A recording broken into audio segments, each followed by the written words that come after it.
America అధ్యక్షుడు Donald Trump, Tesla CEO Elon Musk మధ్య తీవ్ర విభేదాలు తలెత్తిన రైట్ వింగ్ నేత చార్లీ కిర్క్ స్మరణ సభలో వీరిద్దరూ అనూహ్యంగా భేటీ కావడం చర్చనీయాంశంగా మారింది. సెప్టెంబర్ 10వ తేదీన ఊటా యూనివర్సిటీ క్యాంపస్ లో చార్లీ కిర్క్ ను ఓ వ్యక్తి కాల్చి చంపేశారు. ఇప్పటికే నిందితుడిని కూడా పోలీసులు అరెస్ట్ చేయగా తాజాగా ఆయనకు సంస్మరణ సభ ఏర్పాటు చేశారు. ఈ క్రమంలోనే వేలాది మంది ఈ సభలో పాల్గొని కిర్క్ కు నివాళులు అర్పించారు. కిర్క్ తన సన్నిహితుడు కావడంతో ట్రంప్ ఈ సభకు హాజరయ్యారు. అలాగే ఎలాన్ మస్క్ సైతం ఈ కార్యక్రమానికి రాగా ట్రంప్, మస్క్ ఇద్దరూ పక్కపక్కనే కూర్చున్నారు.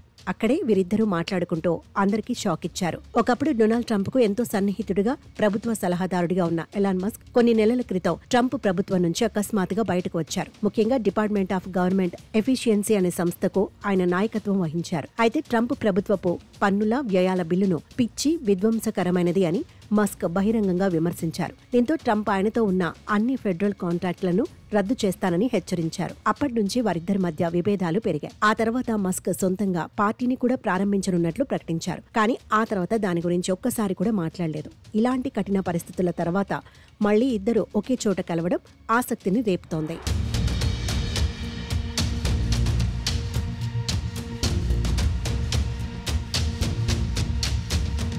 ఈ కార్యక్రమం తర్వాత వైట్ హౌస్ అధికారికంగా వారిద్దరూ మాట్లాడుకుంటున్న చిత్రాన్ని ఎక్స్ వేదికగా పోస్ట్ చేసింది. మస్క్ కూడా అదే చిత్రాన్ని తన ఎక్స్ ఖాతాలో చార్లీ కోసం అని రాస్తూ పోస్ట్ చేశాడు. ఈ చర్యతో వారి మధ్య సంబంధాలు మళ్లీ చిగురిస్తున్నాయని తెలుస్తోంది. 2025లో ట్రంప్ అధ్యక్ష ఎన్నికల ప్రచారానికి $270 మిలియన్ పైగా విరాళాలు సేకరించారు. ఈ నేపథ్యంలో ఈ భేటీ అమెరికా రాజకీయాలలో ఒక ముఖ్యమైన పరిణామంగా కనిపిస్తోంది. మస్క్ అధ్యక్షతన ప్రారంభమైన డివోజిగి అనేది ఒక వివాదాస్పద కార్యక్రమం. దీనిలో భాగంగానే వేలాది ప్రభుత్వ ఉద్యోగాలను రద్దు చేశారు. ఈ ఉద్యోగాలను వృధా, మోసం, దుర్వినియోగం వంటి పేర్లతో వివరిస్తూ వాటన్నిటినీ పూర్తిగా తీసేసింది. దీనికి ట్రంప్ సమాధానంగా మస్క్ కంపెనీలతో ఉన్న ఫెడరల్ కాంట్రాక్టులను రద్దు చేస్తానని హెచ్చరించారు. కానీ మళ్లీ వారిద్దరూ కలిసి మాట్లాడుకోవడం, అందుకు సంబంధించిన ఫోటోలు, వీడియోలను సోషల్ మీడియా వేదికగా షేర్ చేయడం చూస్తుంటే వీరిద్దరి భవిష్యత్ సంబంధాలపై అందరిలోనూ అనేక అనుమానాలు రేకెత్తుతున్నాయి.